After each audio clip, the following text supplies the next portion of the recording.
Permohonan pra peradilan dari pemohon dikabulkan. Peggy Setiawan pada prakteknya dibebaskan. Siapa kira-kira Peggy Peron? Tidak ada proses pemeriksaan terkait dengan hal tersebut kecuali sudah ada putusan yang bersangkutan melakukan obstruction of justice.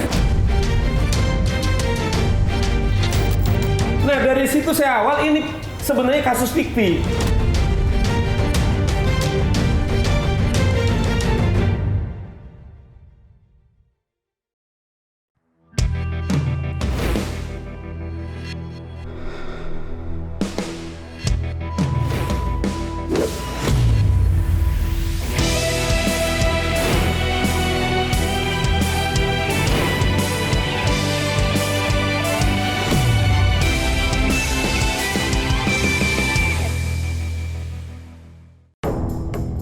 Satu, mengabulkan permohonan pra peradilan pemohon untuk seluruhnya.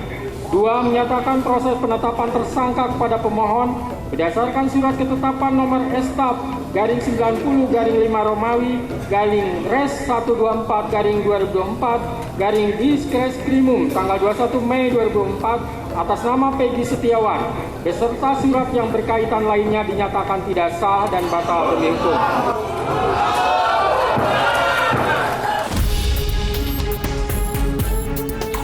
Pengadilan Negeri Bandung mengabulkan permohonan pra-peradilan Peggy Setiawan atas penetapannya sebagai tersangka.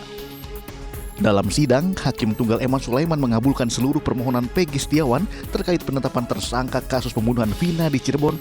Hakim menyatakan penetapan tersangka terhadap Peggy Setiawan tidak sah dan memerintahkan agar Peggy Setiawan dikeluarkan dari tahanan.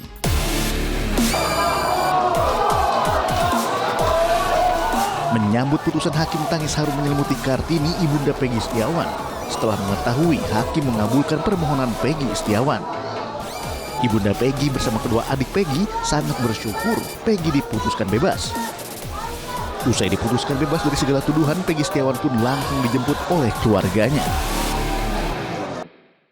Yang mengarah itu Dirkrimum Polda Metro. Bukan, saya bukan ngomong. Dirkrimum Polda Dirkrimum mengatakan. Dengar dulu. Sebentar, Pak. Satu persatu. Dirkrimum mengatakan 11.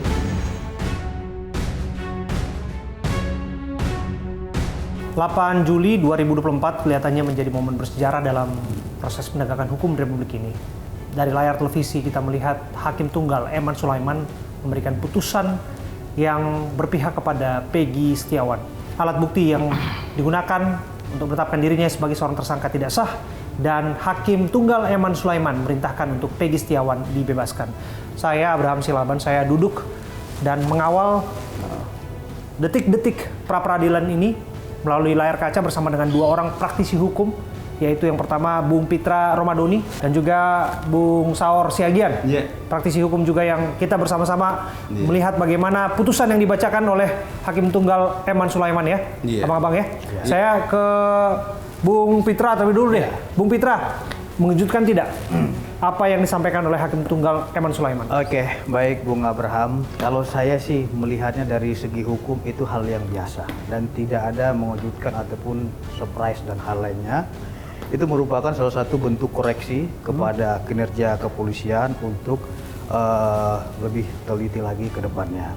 Dalam artian, dengan adanya putusan pra-peradilan ini, hakim telah memberikan pengawasan kepada penyidik. Jadi terkait dengan beliau dibebaskan dan itu merupakan suatu konsekuensi daripada putusan. Nah, artinya saya juga melihat Polda Jawa Barat sangat patuh terhadap hukum dan mereka menghormati putusan ini sebagaimana asas res judicata pro veritate habetur. Apa yang diputus hakim haruslah dianggap benar. Tapi kalau Anda bilang ini tidak mengejutkan, tapi bagi sebagian pihak, bahkan banyak kalangan ini tergolong mengejutkan. Bahkan ada implikasi dari putusan ini yang menyebutkan bahwa terlihat betul bahwa Peggy Setiawan korban salah tangkap dalam hal ini. Jadi begini, kalau berbicara korban salah tangkap itu harus terlebih dahulu dilihat dari pokok perkaranya. Jadi pra-peradilan itu kan esensinya untuk menguji apakah sah tidaknya penetapan tersangka, penahanan dan lain-lainnya. Artinya syarat formilnya diuji. Kita ketahui dari pertimbangan ataupun putusan dari Hakim Tunggal ini, ya Pengadilan Negeri Bandung, beliau memutuskan karena pemohon dalam artian di sini Peggy Setiawan ya belum pernah diperiksa sebagai calon tersangka, itu pertimbangannya satu kan gitu. Terus dari segi pembuktian ya bahwasannya tidak dapat membuktikan terkait dengan surat panggilan terhadap calon tersangka dalam hal ini Peggy Setiawan. Nah artinya apa? Dengan adanya putusan ini saya kira ini akan menjadi koreksi dan catatan bagi penyidik untuk melengkapi berkas. Jadi sederhananya bisa dibuka kembali gitu loh. Sederhananya kan bahwa sebetulnya bahwa belum ada alat bukti yang menguatkan bahwa Peggy Setiawan terlibat dalam kasus penganiayaan dan pembunuhan Vina. Bukan belum ada bukti yang menguatkan. Dari putusan itu kan menyatakan bahwasanya terkait dengan error in persona ini ya ataupun si Peggy ya belum pernah diperiksa sebagai calon tersangka. Itu yang saya amati dari putusan hakim tersebut. Artinya apa? Penyidik Polda Metro Jaya saya kira bisa menggunakan hak hukumnya dengan membuat sprindik baru untuk memanggil PS ini kembali untuk memenuhi apa catatan-catatan dari pengadilan negeri agar diperbaiki administrasinya seperti itu. Bukan berarti pra peradilan selesai perkara ini tutup, tidak gitu loh. Artinya ini harus dibuat terang benderang. Kalaupun seumpamanya beliau ini bersalah, ya sampaikan. Tidak bersalah di mana, ya kan, dari pokok perkaranya. Ini masih substansial terkait dengan syarat administrasi. Bung Saur, disebutkan error in persona. Iya. Artinya bahwa Peggy Peron bukanlah Peggy Setiawan yang ditetapkan sebagai tersangka oleh polisi. Komentar Anda? Iya, Pak Bram, Bung Bram, sebelum saya ke sana, sesungguhnya ada hal yang fundamental sesungguhnya. Menurut saya putusan pengadilan, pra peradilan, bukan saja katakanlah kebenaran dan keadilan diwujudkan kepada pemohon, khususnya dalam hal ini Peggy Setiawan, tapi dalam konteks ini menurut saya rakyat Indonesia kemudian dimenangkan. Dan polisi menurut saya dengan putusan pra peradilan ini menurut saya diselamatkan. Sebab begini, karena kalau kita bicara Peggy Setiawan kan tidak bisa kita lepaskan ini kasus tahun 2016. Betul. Jadi saya dari awal dalam posisi standing hukum saya disclaimer Pak Bram, saya bukan salah satu pengacara daripada para pihak. Dari awal saya mengatakan begitu di Krimum Polda Metro Jaya, Polda Jawa Barat mengumumkan dari putusan pengadilan yang telah ingkrah ada 3 DPO. Sepihak mengatakan bahwa hanya ada 1 DPO. Nah, ini saya bilang ini contempt of court dan obstruction of justice. Sehingga saya dalam beberapa waktu yang lalu selalu saya bilang tuh, kalau kita mau menyelamatkan dalam kasus Vina Eki ini secara fundamental holistik, kemudian supaya adil, tentu jangan sampainya kepada polisi. Sekarang Peggy telah ditetapkan bahwa harus dibebaskan. Nah, sekarang polisi berhenti untuk melakukan penyidikan. Karena apa? Ketika di Krimum Polda Jawa Barat mengatakan bahwa dari 3 itu hanya 1, bukan soal angka. Sebab di dakwaan daripada jaksa penuntut umum yang modalnya dari penyidikan ada 11 yang pelaku. Ya toh, ada Dani di sana, ada Andi di sana, jelas Peggy peranannya. Nah, tentu ini sempurna secara sah dan meyakinkan karena juga dengan status yang 2 ini. Nah, sementara Dirkrimum mengumumkan hanya 1. Nah, dari situ saya awal ini sebenarnya kasus fiktif. Nah, oleh karena Tunggu, itu, yang 50 gimana? Nama-namanya atau kasusnya? Kasusnya fiktif menurut saya. Jadi semua terdakwa ini menurut saya. Kalau saya bilang itu nggak bisa. Jadi menurut saya ini semua terdakwa ini fiktif, makanya saya dorong pendapat saya supaya jangan sampai ini di kepolisian berikan kesempatan yang sekarang 7 terpidana yang sedang sekarang ini di penjara, 1 telah bebas untuk melakukan PK. Sebab saya bilang begitu Dirkrimum sebenarnya yang mengaku fiktif bukan soal angka 2 dari 1. Sebab begitu jangankan orang disebut, koma titik aja dikurangi, itu tidak boleh putusan. Sama dengan majelis tunggal tadi mengatakan putusan MK itu harus diikuti secara utuh. Misalnya penempatan DPO. Kalau kita mau menempatkan seseorang DPO, dia harus dipanggil dulu 3 kali. harus dipanggil dulu 3 kali, kecuali 3 kali dia tidak bisa dipanggil. Betul. Baru sah untuk mendaftarkan Menetapkannya. DPO. Nah, Jadi, artinya yang dua yang kita bayangkan dari dan Andi, Oke. analisis saya juga pasti seperti ini Oke, gitu. katakanlah kemudian bahwa 2 orang itu tidak eksis ataupun 3 orang ini fiktif. Iya. Lantas bagaimana Anda mencoba mengambil kesimpulan bahwa kasus ini fiktif? Jadi gini, Sementara kan ini ada bersama-sama. korban. Pasalnya kemudian juga- merencanakan pembunuhan serta pemerkosaan dengan junto pasal 55. Iya. Oke. Jadi yang 11 ini adalah sempurna untuk melakukan. Oke. Dani, Andi juga peranannya sangat besar sekali. Nah, tiba-tiba orang ini tidak ada, menurut polisi adalah fiktif, berarti kasus ini kasus fiktif. Karena Menurut Anda fiktif itu tidak ada penganiayaan, tidak ada pemerkosaan? Enggak, artinya orang-orang ini semua adalah fiktif, bukan saja yang 3 ini. Ketika Dirkrimum mendeklar Oke. 2 dari 1. Karena apa? Andi dan Dani itu peranannya besar sekali. Itu putusan pengadilan gitu loh. Nah, oleh karena itu putusan yang sekarang ini, Oke. oleh karena ini adalah semua tersangka ini bukan saja 3 Oke. yang DPO, tetapi yang 11 ini adalah Oke. fiktif. Oke, berarti saya bisa ambil kesimpulan error in personanya bukan hanya Peggy Setiawan, tapi Jadi, bisa begini. keseluruhan termasuk terpidana, Bung Bung Pitra. Abraham, kalau saya menanggapi Bung Saur ini, saya lihat ini Bung Saur ini hanya asumsi saja dan mengarang cerita. Enggak, Begini, asumsi. Bung Saur. Enggak. Karena kenapa saya bilang Bung Saur hanya mengarang cerita dengan menyebut 11 ini fiktif. Yang mengarang Kan itu begitu. Dirkrimum Polda Bukan. Bukan, saya bukan ngomong. Dirkrimum Polda tidak ada Dirkrimum membahas mengatakan. sebelas. Dengar dulu. Sebentar, Bang. Dua. Satu persatu. Dirkrimum Anda mengatakan mengatakan 11. Jangankan Artinya apa? Jangankan 2. Kita telah melalui proses hukum ini. Kita harus Jangankan menghormati. dua. Oke, kita sepakat ya. Iya. Tunggu dulu. Sebentar, bergantian ya. Karena Bang. dia ini enggak. Saudara tadi kan Sebentar, bicara. Kak. Saya harus menanggapi dong. Iya, Saudara kan Bang. Iya. membahas terkait dengan fiktif. Iya. Oke, Dan satu lagi. biarkan Bang Saur dulu. Iya. Bung Pitra menjawab. Iya. Jelaskan dulu. Silakan, Artinya, Bung Pitra. Kalau berbicara fiktif, saya kira itu tidak tepat. Itu disebut dengan fiktif karena apa? Sudah ada produk pengadilan dari hal ini putusan pengadilan negeri Cirebon ya, Betul. nomor 3, Banding. pengadilan nomor 4 sama putusan nomor 16. Artinya 3 produk hukum ini telah keluar dan itu sudah berkekuatan hukum inkrah ataupun tetap.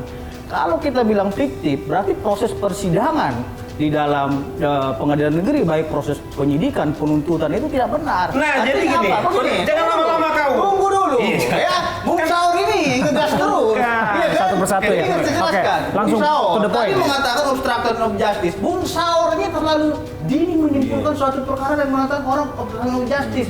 Tidak ada proses pemeriksaan terkait dengan hal tersebut kecuali sudah ada putusan yang bersangkutan melakukan obstruction of justice.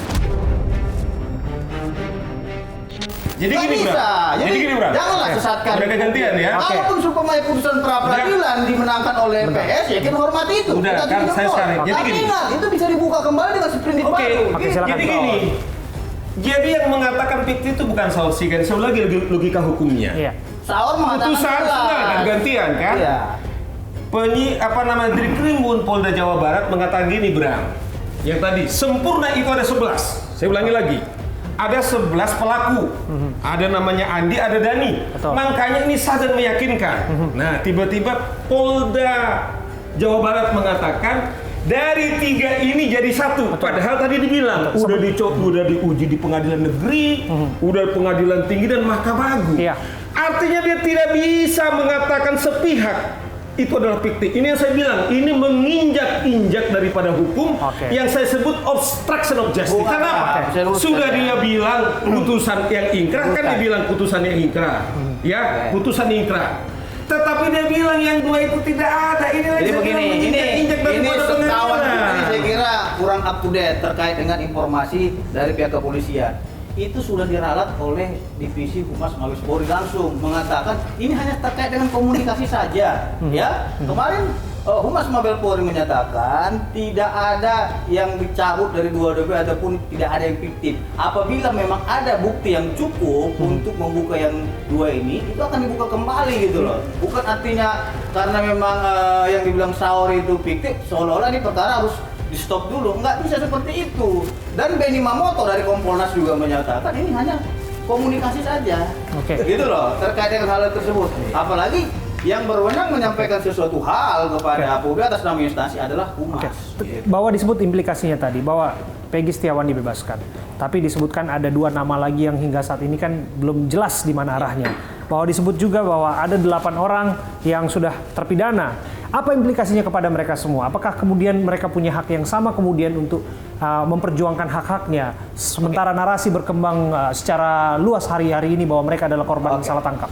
Bung Abram, kita harus melihat dari segi konstruksi hukumnya terkait dengan yang 8 orang kan gitu, dan satu lagi ini yang dinyatakan bebas itu subjek hukum yang berbeda. Artinya apa?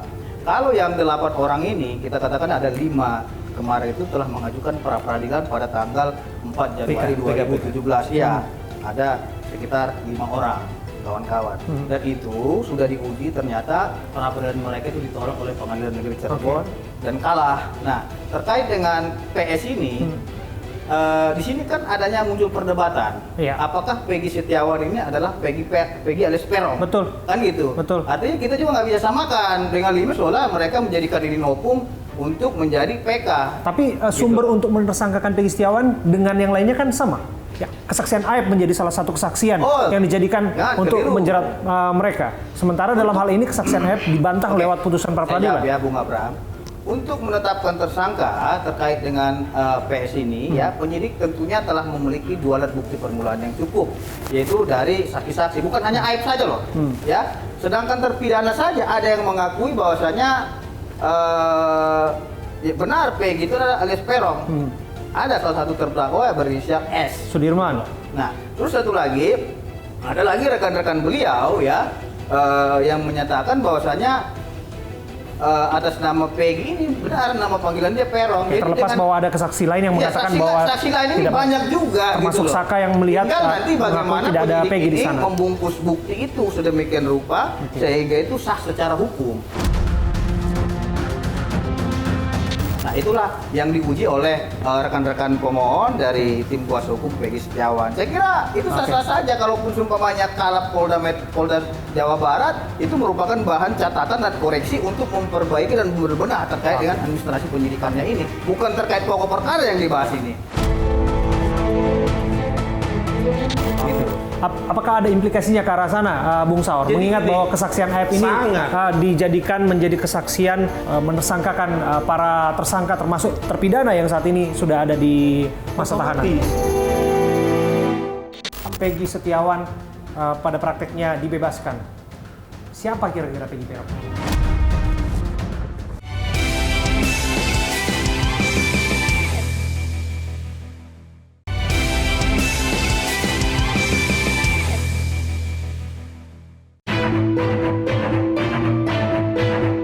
Kalau penanganan ini tentu saja masih kita percayakan pada Polda Jabar untuk menangani. Karena di sana juga ada penyidik-penyidik, tentu saja kita dengan apa yang menjadi putusan hari ini adalah putusan yang wajib hukumnya kami penegak hukum tunduk. Apakah ada implikasinya ke arah sana, Bung Saur? Jadi mengingat gini, bahwa kesaksian Aib ini dijadikan menjadi kesaksian menersangkakan para tersangka termasuk terpidana yang saat ini sudah ada di masa tahanan. Otomatis, karena saya bilang kan kembali ini dari awal kasus ini dari DPO peristiwa 2016. Jadi semua itu diuji. Jadi dari dakwaan kemudian diuji, tanya jawab, persidangan saksi dan lain-lain. Putuslah 11. Oke, sementara yang polisi yakin sendiri ya bahwa dari 3 DPO itu hanya 1, ya kan?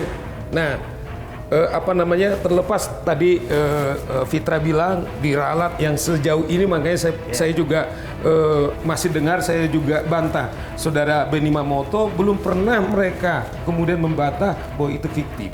Nah, oleh karena itu menurut pendapat saya saya tidak berpihak kepada siapa-siapa.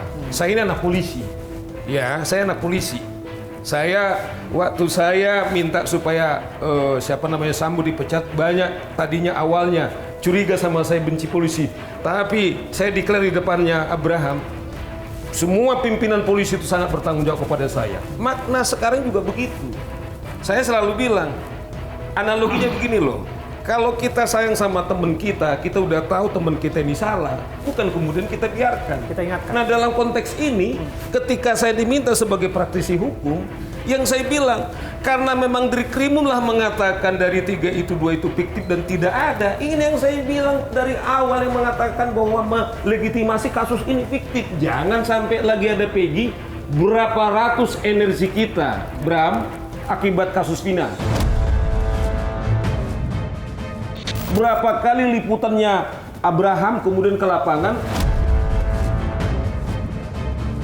Berapa lama jam kantor saya yang sekarang harus juga jam kantor saya berdiskusi soal ini.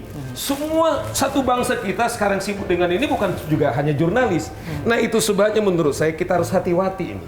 Saya mengatakan ini pendapat saya pribadi, semoga Pak Sigit dengar. Dengan menangnya pra-peradilan ini semua dimenangkan, dan sampah itu tidak hanya pada kepolisian, tetapi juga jaksa ikut berdarah-darah karena sudah ikut mendakwa tanpa dia penelitiannya bagus. Hakim juga ikut berdarah-darah. Nah, satu-satunya itu yang saya bilang kemana-mana, stop sementara penyidikan ini, beri kesempatan yang 7 sekarang ini melakukan TK, sehingga apapun hasilnya nanti kita tunggu. Analisis saya kemungkinan besar seperti kasusnya Peggy ini. Sehingga semua terselesaikan. Artinya kembali ke titik nol, kembali ke pokok perkara Begini, tahun 2016. kalau perkara ini di stop, yang akan menjadi korban adalah, Bukan di stop, ditunda gitu dulu. loh. Yang pertama korban almarhum Vina dan keluarga almarhum Eki. Artinya apa? Ingat loh, bukan hanya yang kita bahas terkait dengan terpidana tersangka, itu harus mengutamakan korban di sini.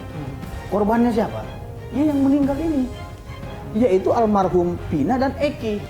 Kalau perkaranya di stop, saya kurang setuju. Mohon maaf Bung Saur ya, kita berbeda pandangan. Karena apa?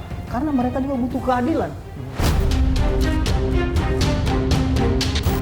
Makanya saya mendukung kepolisian agar perkara ini diungkap terkait dengan. Tapi nggak ada salahnya kalau misalnya tidak ya. perlu terburu-buru. Yang paling penting adalah membuktikan ataupun menemukan suatu hal yang ilmiah ataupun saintifik untuk betul-betul menunjuk ataupun menyalahkan siapa yang betul-betul Saya terlibat kira dalam kasus tidak ini. ada yang Jadi, terburu-buru. saya sebenarnya respon. Tadi saya dengar dari- Ya, buktinya Polda Jawa Barat itu sudah dikoreksi Citra, melalui pra-peradilan dan Saya dengar tadi legowo kesaksian oleh Polda Jawa Barat. Saya dengar sendiri. Iya. Baru saya tahu namanya Sukaisi kalau tidak salah. Dia bilang begini, ibunya Vina, kalau nggak salah Sukaisi namanya. Ya. Baru tadi saya dengar, dia bilang dia sangat berbahagia atas lepasnya Peggy. Nah, saya bayangkan gini loh, Bro. Dari sisi perspektif dari korban yang dibilang dari Fitra tadi, bayangkan Vina sudah meninggal, minta maaf. Iya. Dan Eki, kita tentu bersedih karena dua anak bangsa, saudara sebangsa kita hilang begitu saja tanpa tahu pembunuhnya pasti kita. Tetapi sebaliknya Fitra, kalau sampai dua saudara kita ini terbunuh, tapi ada lagi korban yang sebenarnya tidak pelaku, bagaimana beratnya beban keluarga daripada Vina dan Eki? Perspektif saya seperti itu. Artinya sudah yang pembunuh nggak ketahuan, tapi ada orang yang menderita. Menurut saya nggak fair juga kepada keluarganya Menanggung Vina beban dan dosa Eki. yang bukan ya perbuat. Oh iya dong, itu yang dibilang tadi, saya dengarkan karena saya ikuti pra-peradilan. Saya sangat senang kalau bukan Peggy, tetapi yang dibilang Fitra. Kami, anak saya hilang, tolong polisi juga cari siapa sesungguhnya gitu loh. Nah, mau saya katakan begini loh. Tentu pasti seperti tadi bilang, kenapa kita bilang sementara ditunda dulu, bukan berarti kita tidak cari, tetapi bahwa keluarganya Vina dan Eki akan menjadi triple korban kalau sampai orang dituduh yang tidak pelaku gitu loh. Oke, Bung Jadi, Fitra. saya kira ini terlalu cepat kita simpulkan bahwasannya yang dituduh itu bukan pelaku, karena kita harus percaya kepada proses peradilan kita. Ada proses pemeriksaan, persidangan, dan diuji apakah yang bersangkutan pelaku atau tidak. Itu nanti di pokok perkara saya kira. Dan ini juga peradilan ini bukan menyangkut pokok perkaranya, apakah dia benar melakukan tindakannya, bagaimana caranya, bukan itu yang dibahas. Di dalam peradilan ini hanya membahas tentang syarat formilnya. Apakah seperti tadi surat panggilannya, apakah ada panggilan sebagai calon tersangka, apakah ada surat penyitaan terkait dengan barang bukti. Iya, syarat-syarat itu dulu yang administrasinya ini yang dia apa. Kalau masalah benar atau tidaknya dia pelaku itu melakukan, itu nanti di pokok perkara. Namanya juga pra-peradilan. Artinya apa? Kita juga jangan menyimpulkan bahwasanya terlalu dini yang bersangkutan bukan pelaku atau tidak. Kita serahkan kepada proses hukum yang sedang berjalan ini. Kita percayakan kepada penyidik. Artinya ada sistem yang mengkoreksi ini. Oke. Pengadilan negeri mengkoreksi melalui pra-peradilan. Artinya ada sesuatu hal yang kurang syarat formilnya yaitu terkait dengan panggilan tadi. Tapi gitu. lepas dari itu, terlanjur tahan yang namanya Peggy Setiawan. Dalam hal ini, tidakkah kemudian yang bersangkutan punya hak-hak dalam hal ini yang sudah menjadi tahanan pada prakteknya pra-peradilannya dimenangkan oleh pihaknya? Terkait dengan penahanan itu sudah jelas diatur dalam pasal 24 KUHP. Dan terkait dengan sprindik itu diatur dalam pasal 109 ayat 1 Kitab Undang-Undang Acara Pidana. Apabila memang penyidik telah menemukan bukti permulaan yang cukup dan sah, saya kira dua alat bukti yang cukup juga. Apabila memang penyidik berkeyakinan yang bersangkutan melakukan dugaan tindak pidana, itu adalah hak subjektivitas daripada pihak penyidik. Mungkin dari subjektivitas penyidik menganggap agar tidak terjadinya menghilangkan barang bukti, Lari dan agar tidak sebagainya. melarikan diri dan lain sebagainya. Nah, terkait dengan hal tersebut, negara telah mempersilahkan ataupun menyiapkan ruang untuk itu melalui pra peradilan diuji. Nah, kalau memang sudah diuji seperti yang kita lihat ini dinyatakan syarat formilnya belum terpenuhi seperti panggilan tadi sebagai calon tersangka, itu sah-sah tinggal diperbaiki oleh penyidik, nggak ada masalah. Oke, Bang Saur, kalau Anda jadi Peggy akan seperti apa? Jadi gini loh, ini harus kita, karena ini edukasi hukum, proses penetapan namanya hukum formil. Ya. Oke, materinya itu kan material, tapi jangan salah. Yang mana lebih sakral, hukum materialnya kah, hukum formilnya? Sama-sama sakral. Ya. Makanya tadi putusan MK, putusan pra peradilan itu dia menuntut putusan MK bahwa harus dipanggil dulu calon tersangka, baru setelah itu tetapkan tersangka. Ini kan kebalik, tersangka dulu, kemudian baru diperiksa. Bayangkan itu formil yang tadi pemeriksaan, tapi jangan salah. Akibat tidak becus dalam penerapan hukum formilnya yang tadi administrasinya bahasanya nggak tertib. tetapi risikonya yang saya bilang, kemudian Peggy Setiawan, saudara kita sebangsa, ya, bahwa sekalipun dia seorang kuli bangunan, yang dia adalah punggung keluarga. Kalau kita dengar sama Fitra bahwa dengan 200.000 setiap minggu untuk membantu adiknya, hak perdananya kan mati sekarang. Itu yang kita bilang bahwa tidak boleh serampangan untuk apa namanya itu yang juga Menetapkan diikuti tersangka oleh peradilan atau di hakim tunggal. Apalagi kita penegak hukum, sekalipun dia diduga atau didakwa atau ditersangkakan, tetapi hakikat dia sebagai manusia melekat hak ajasi manusia yang kepada dia nggak boleh dikurangi begitu saja. Menurut Anda Peggy akan mendapatkan haknya tidak? Saya pikir dalam putusannya itu kan tidak hanya disebut bahwa dia harus membayar administrasi. Betul. Tetapi menurut saya adalah adil karena ada kerugian material misalnya gini, otomatis dia nggak kerja kan. Oke. Nah saya pikir itu, tetapi juga fair tadi putusan pengadilan bahwa termohon juga harus mengembalikan nama baiknya, apakah makna mengembalikan harga dirinya dia tentang kerugian perdatanya, kemudian nama baiknya, tetapi juga saya kira sah supaya apa? Memberikan pembelajaran. Jadi kalaupun saya kembali mengatakan ini bukan kita kayak main badminton, bahwa menang dan kalah, enggak. Putusannya demi keadilan, bukan demi kemenangan dan kekalahan. Jadi demi keadilan apapun output namanya putusan, itu sebab saya bilang polisi terselamatkan, tetapi harus kita kejar jaksa, kemudian juga hakim yang juga ikut menyidangkan kasus yang 11 pada tahun 2016. Peggy Setiawan pada prakteknya dibebaskan. Siapa kira-kira Peggy Peron? Kan kemarin juga Polda pernah menyampaikan bahwasannya salah satu yang dimaksud mereka itu ada memiliki tato bintang dan lain-lainnya. Tentunya itu kan diuji juga oleh pihak kepolisian melalui scientific evidence. Nah, mereka telah melakukan seperti uji poligraf, tes kebohongan, dan uji psikologi dan lain-lainnya. Saya kira itu merupakan suatu petunjuk juga terkait dengan yang bersangkutan ini adalah Peggy Setiawan atau Peggy alias Peron, kan gitu. Nah, tinggal inilah yang menjadi persoalan daripada tugas dan tanggung jawab penyidik itu untuk mengungkap dengan bukti yang sebanyak-banyaknya. Karena dari salah satu alat bukti saja itu sudah ada dari keterangan saksi-saksi. Tunggu, Anda masih meyakini Peggy Setiawan ini Peggy Peron? Terkait dengan meyakini ini itu adalah ranah penyidik, Iya. kan begitu. Artinya apa? Penyidik Kan bisa konsisten saja terkait dengan Peggy Peron itu putusannya. ternyata orang yang lain. Pada akhirnya kan sudah dikoreksi hari ini. Kalau mengenai itu, ya itu masuk dalam ranah pokok perkara, bukan ranah pra peradilan lagi. Seperti itu, Bung Abraham. Oke, Bung Saur, Anda meyakini Peggy Peron ini benar-benar eksis atau sesungguhnya Anda kembali kepada pemahaman Anda bahwa sesungguhnya itu adalah fiktif? Saya kembali saya bicara analisis hukum saya. Iya. Artinya ketika saudara dari Krimun Polda Jawa Barat mengatakan dari 3-2, 2 itu adalah fiktif, dan yang satu menurut dia benar, ternyata ditolak pengadilan. Ya logika hukum saya mengatakan bahwa PG yang mereka sebutkan itu adalah fiktif. Sebenarnya putusan yang hari ini terlepas ini adalah pra peradilan. Ini adalah momentum, kasihan loh anak-anak ini, anak-anak Cersei ini bisa kasus Sambo loh. Ini akan banyak kemudian melakukan obstruction of justice, akan banyak dijerat hanya karena kita mau paksakan. Padahal Kapolri Pak Sigit sudah mengatakan dalam kasus Vina Eki, saintifik itu adalah tidak ada, bahkan dia secara terang benderang. Nah, maksud saya ngapain lagi kita paksa kasihan? Misalnya kasus Afif menyasar kawan-kawan kepolisian, kemudian soal Satgas Judi Online yang juga leading dalam penindakan adalah teman-teman di polisi. Banyak sekali PR kita, kenapa nggak kita fokuskan dulu? Kita mengatakan bukan kemudian ini jadi tidak ada, demi keadilan. Bahwa ada masalah yang 3 ini ternyata udah diuji itu gagal, tapi ada yang saya bilang itu satu kesatuan karena pasal 55, mereka bersama-sama hentikan sementara ini, dorong yang 7 itu untuk PK, dan menanti itu seperti sekarang ini. Tembakau sintetis yang siap diedarkan. Ini kelihatannya belum dimasukkan ke dalam drum, tapi kalau kita mau lihat lebih dekat, ini dia yang ada di drum. Seperti ini.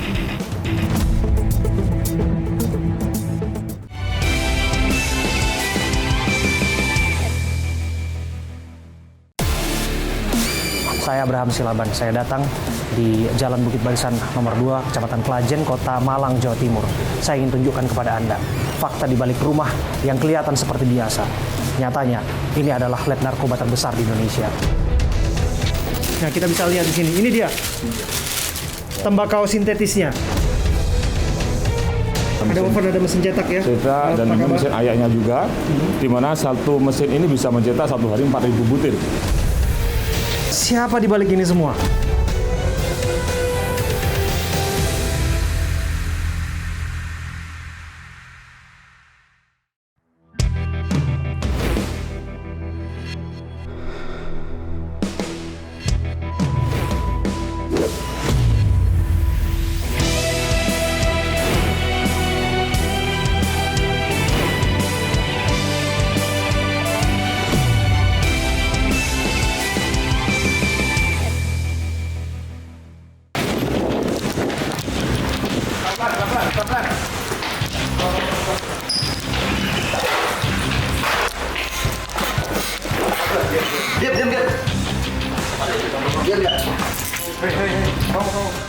Direktorat Tindak Pidana Narkoba Bareskrim Polri menggerebek sebuah rumah kontrakan di Jalan Bukit Barisan, Kecamatan Sukun, Kota Malang, yang merupakan pabrik narkoba terbesar di Indonesia.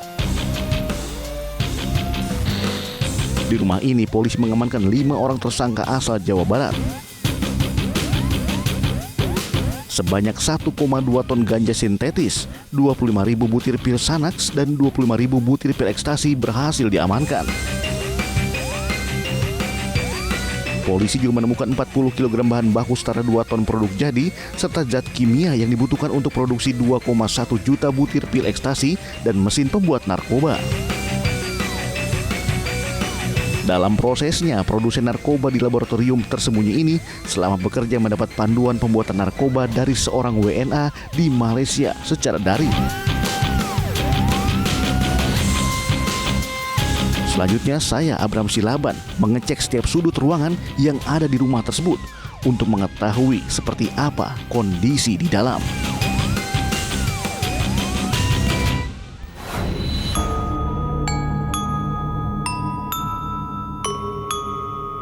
Saya Abraham Silaban, saya datang di Jalan Bukit Barisan nomor 2, Kecamatan Klajen, Kota Malang, Jawa Timur.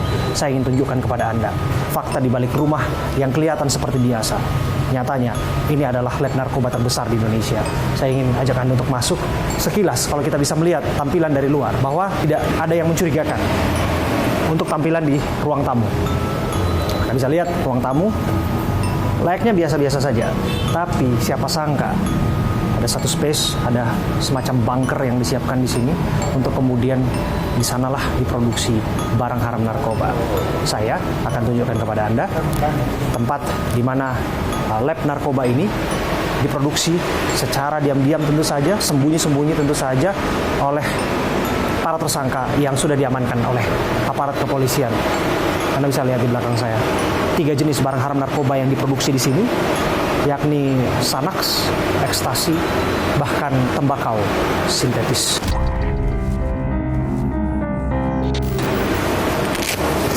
Kita nggak bisa sembarangan untuk masuk.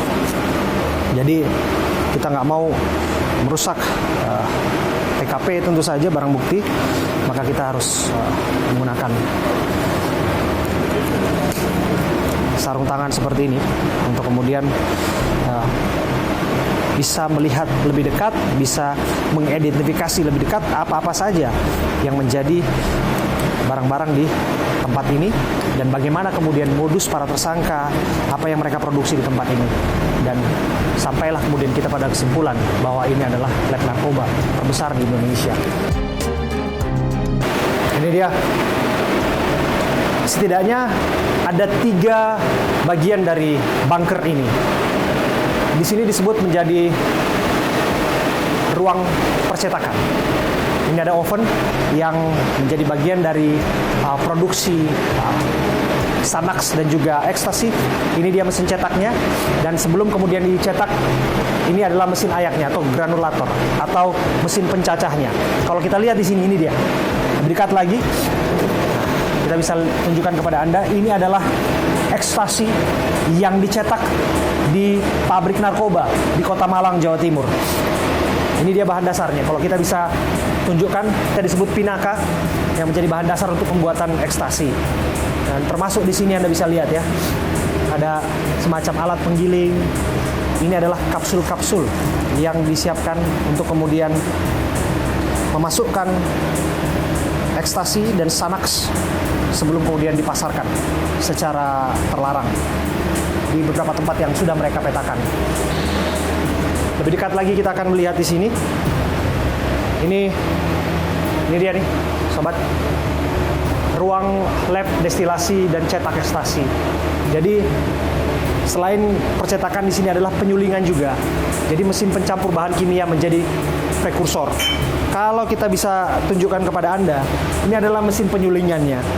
Tempat ini para pelaku kemudian melakukan perannya masing-masing, dan setidaknya untuk di area ini ada 2 tersangka yang berperan ataupun bekerja di sini untuk memastikan bahwa cetakan-cetakan ekstasi, cetakan Xanax, termasuk cetakan tembakau sintetis itu dicetak seperti yang mereka harapkan, mereka proyeksikan sampai nanti kemudian diedarkan. Tapi kita akan coba lihat lagi di ruangan kedua. Ini dia ruangan kedua.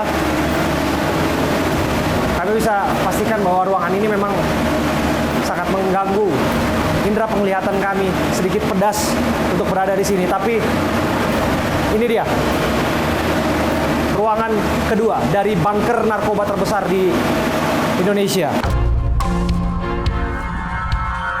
Ruangan kedua ini disebut sebagai ruang pengolahan. Kalau kita lihat, ini lebih banyak difungsikan untuk pengolahan tembakau sintetis. Ini ada mesin cacah tembakau, yang mana tembakau dicacah di sini, diolah, kemudian digabungkan, dimix begitu ya, dan selanjutnya dijadikan senyawa melalui menan seperti ini. Di sini dijadikan senyawa, dan saya ingin tunjukkan kepada Anda. Nah, di sini dia. Ini mesin yang mengubah cair menjadi padat. Sesungguhnya multifungsi alat-alat ini, tidak hanya fokus pada tembakau sintetis saja, tapi seperti yang saya sebutkan tadi, ada juga Xanax dan juga ekstasi yang merupakan narkotika golongan 1. Ini dia Xanax ya. Anda bisa lihat nih, sobat. Di tangan saya saat ini adalah barang bukti Xanax yang sudah diproduksi. Ini dia pil ekstasinya. sebelum dimasukkan ke kapsul-kapsul yang tadi sudah disiapkan. Nah, ini dia. Sekilas tidak ada yang berbeda di sini. Tapi kalau kita cermati bersama, Xanax dan ekstasi warnanya lebih pekat. Sementara yang Xanax lebih panjang dan dia lebih pudar warnanya.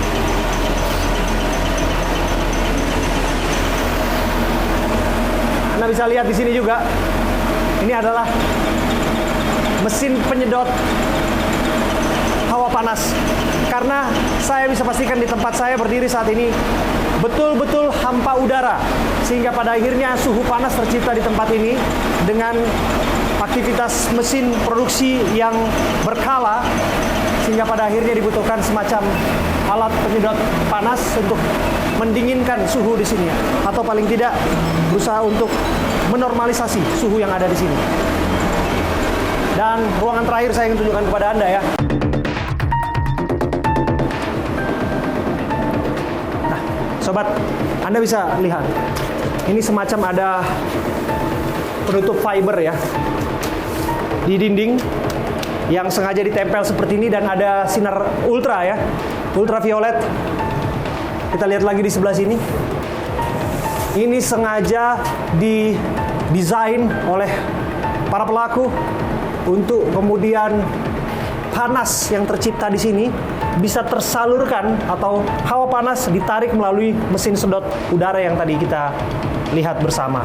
Sekaligus kemudian ini juga bisa menahan panas yang ada di sini, sehingga pada akhirnya tetangga yang berseberangan dengan rumah ini tidak akan merasakan panas dan tidak akan curiga tentang aktivitas yang sudah berjalan 2,5 bulan lebih di tempat ini.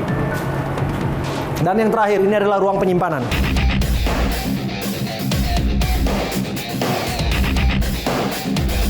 Sobat saya Abraham Silaban, saya berdiri di ruang penyimpanan narkoba, lab narkoba rumahan terbesar di Indonesia. Ini bisa dikatakan terbesar karena temuan tembakau sintetis yang sudah siap edar 1,2 juta ton. Saya ingin tunjukkan kepada Anda ya. Ini kita bisa lihat lebih dekat. Setidaknya ada 8 drum di sini. Dan Anda bisa lihat ini. Ini adalah tembakau sintetis yang siap diedarkan. Ini kelihatannya belum dimasukkan ke dalam drum, tapi kalau kita mau lihat lebih dekat, ini dia yang ada di drum. Seperti ini.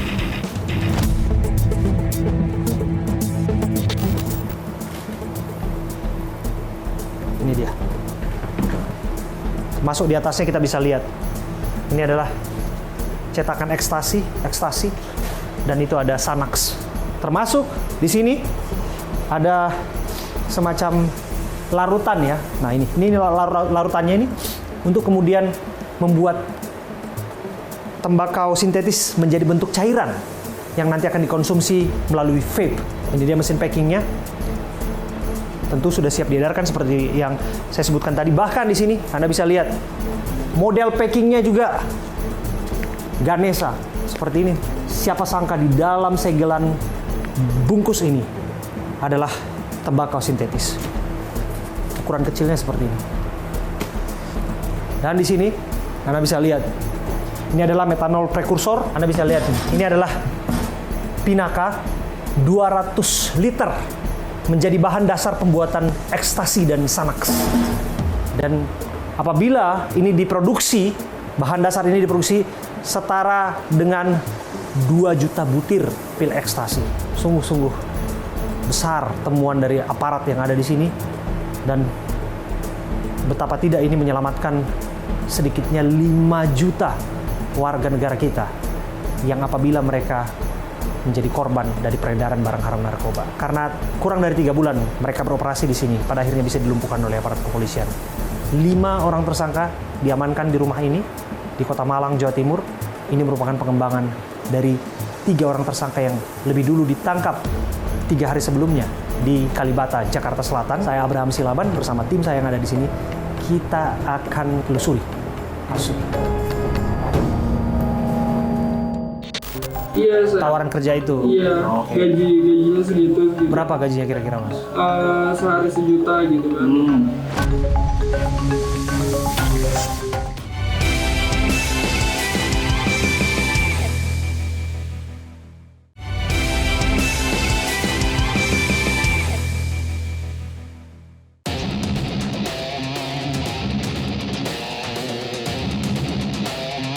Ini untuk kita sebut pabrik terbesar ini adalah karena dia bisa memproduksi sinte tadi Pak. Terutama sintenya itu kita bisa memproduksi 1,2 ton, ini adalah terbesar yang pernah kita ungkap di Indonesia.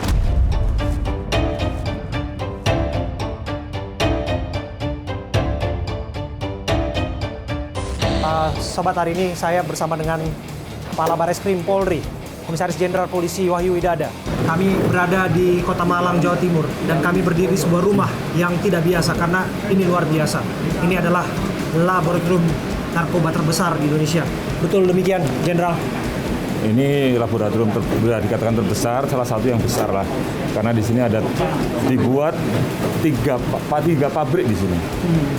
3 produk yang dihasilkan oleh rumah ini.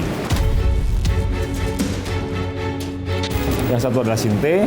Ini yang sinte terbesar di Indonesia yang selama ini kita temukan.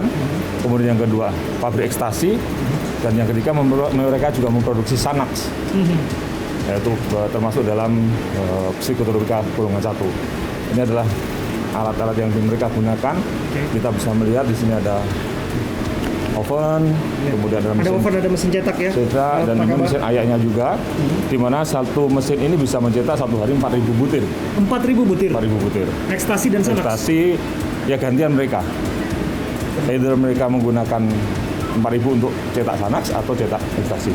Itu bergantian digunakan. Oke, kami dengar ini kok hanya satu kompartasi, tapi ada bagian lain masih dari ruangan-ruangan lain. Sana. Oke, kita coba lihat lagi.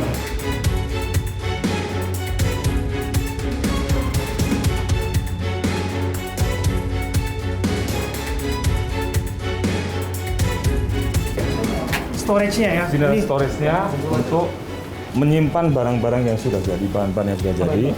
Ini bahan bakunya juga ada di sini, bahan jadi baku yang sudah jadi. Nah, kita bisa perlihatkan sedikit ya, Jenderal ya. Mohon maaf, kita juga nggak akan merusak apapun di sini, tapi kita sengaja menggunakan sarung tangan, Jenderal. Izin saya pegang, Jenderal. Nah, kita bisa lihat di sini. Ini dia tembakau sintetisnya. Apa di balik ini semua? Kami dengar ada 5 orang yang diamankan di rumah ini. Ini merupakan pengembangan dari 3 orang yang lebih dulu ditangkap di Kalibata. Bisa sedikit dijelaskan? Ini ada pengembangan dari ketika kita mendapat informasi masyarakat ada peredaran sinte di daerah Kalibata. Di Kalibata City, kemudian kita lakukan penggerbekan dan dilakukan penyelidikan oleh teman-teman kita dari Bareskrim, bekerja sama dengan Polda Jatim, bekerjasama dengan teman-teman BNNP yang ada di Jawa Timur ini, dan juga dengan teman-teman dari Bea Cukai. Kita berkolaborasi.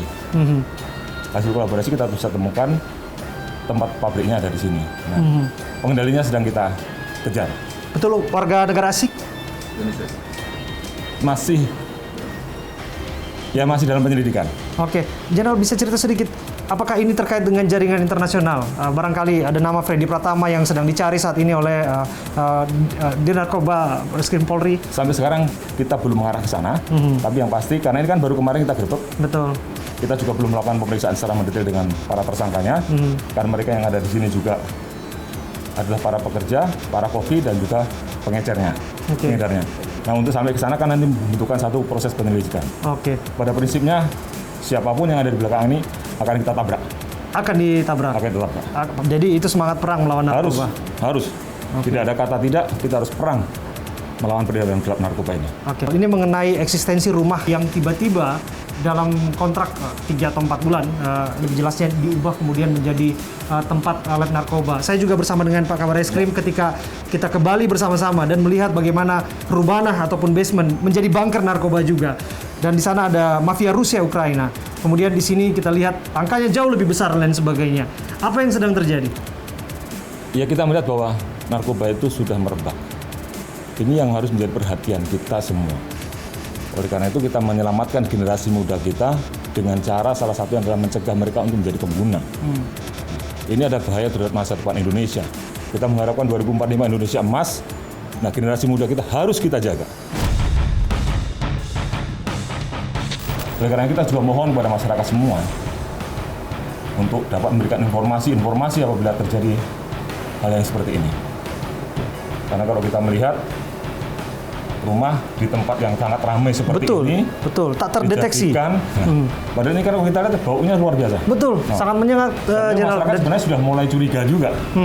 Kalau di Bali kemarin kan kita ada di bawah tanah. Ini betul. Kan, nah tapi kita sama-sama berkolaborasi, seluruh pihak, seluruh elemen. Seluruh elemen masyarakat berkolaborasi untuk sama-sama memberantas narkoba dari hulu maupun hilir. Oke. Dan pesannya tak berhenti di sini. Apa yang dilakukan hari ini dan secara simultan terus-menerus akan menjadi pesan bagi siapapun, jangan main-main. Jangan main-main. Nggak kompromi untuk ini. Kalau jadi pemakai itu one-way traffic, sulit untuk kembali, sulit untuk pulih kembali. Oleh karena jangan pernah menggunakan narkoba, jangan pernah pakai narkoba. Dan bagi para pelaku pengedar, pengecer, kita akan kejar sampai tangkap mereka. Terima kasih Kabar Reskrim Polri, Komisaris Jenderal Polisi Wahyu Dada sudah berbincang bersama kami. Terima kasih Jenderal.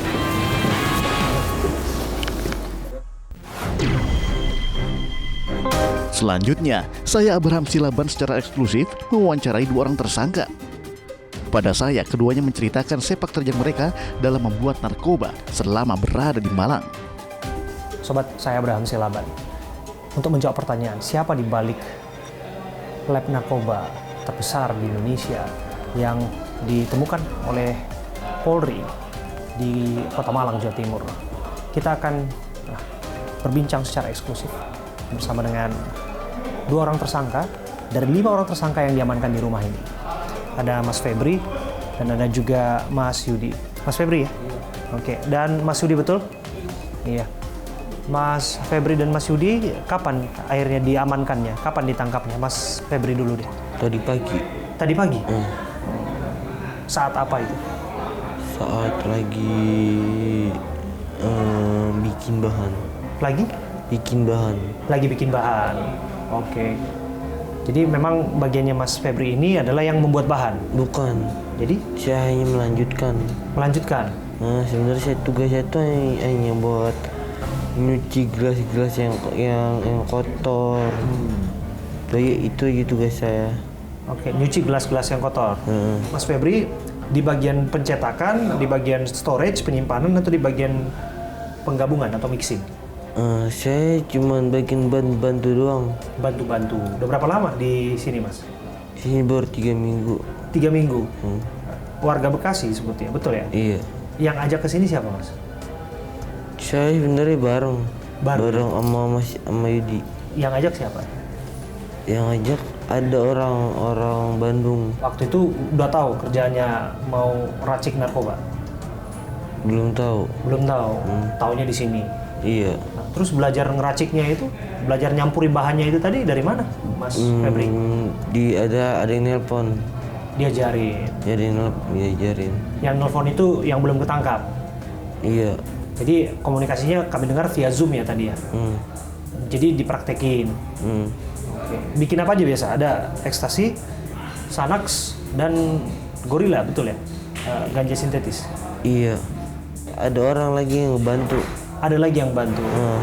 Jadi bukan yang hanya berlima ini aja. Iya, ada lagi orang. Ngebantunya via video call atau via Zoom, online, atau datang langsung? Ada orang langsung dari sini. Dari sini? Ngebantuin. Ngebantuin. Kalau saya di bagian kemarin kan di sini kan kita nggak tahu ya mau ngapa-ngapain ya.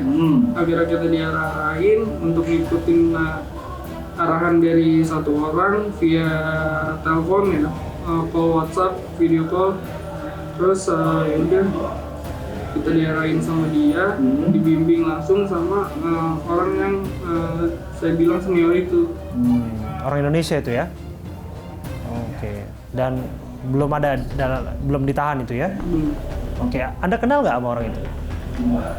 Kalau untuk selama di sini karena bareng ya, kita ya kenal di sini aja di tempat. Untuk di luar sana ya, saya nggak. Dan sebelumnya belum pernah ketemu atau mengenal. Nah, kalau Anda nggak kenal sama dia, lantas kenapa Anda mau diajak kerja dari Bekasi ke Malang? Pertama iseng, kita iseng lagi berdua main. Terus main ke Malang?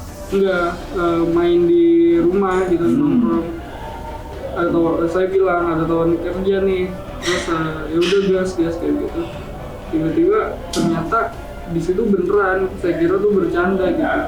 Dan akhirnya saya tawaran kerjanya udah ketahuan bahwa tawaran kerja bikin narkoba nih gitu ya? belum. Yang Anda kira bercanda tadi apa? Iya, saya. Tawaran kerja itu? Iya, gajinya segitu. Berapa gajinya kira-kira, Mas? Sehari 1 juta gitu kan. Yang modifikasi di dalam siapa, Mas Febri? Modifikasi di dalam untuk struktur semua ini. Itu ya yang rancang kayaknya langsung di pusat deh. Yang mana? Yang rancang Pusat? Iya, langsung diomongin secara langsung gitu, melewati yang saya bilang senior itu. Itu kan ada ngepacking, terus kemudian ngirim. Tahu nggak lokasinya pengirimannya kemana? Kalau itu saya kurang tahu. Tahu saya daerah Jakarta. Jakarta. Tujuan pemasarannya berarti Jakarta. Ada yang mau sampaikan? Nggak ada? Nggak ada. Mas Yudi? Untuk generasi muda ya, jangan pernah sentuh-sentuh deh sampai kena namanya narkoba. Terima kasih sekali lagi ya atas keinginan Mas Febri, Mas Yudi. Mereka mau berbicara kepada kami untuk menceritakan peran mereka, tentu saja yang disebutkan bahwa mereka menjadi bagian dari ini. Tapi mereka disebutkan nggak sendiri, ada pengembangan-pengembangan lain. Kita hargai otoritas polisi untuk mengembangkannya, dan kita akan kawal sampai pada prakteknya. Siapa di balik ini semua harus ditindak secara tegas. Karena ini menjadi pesan bagi siapapun.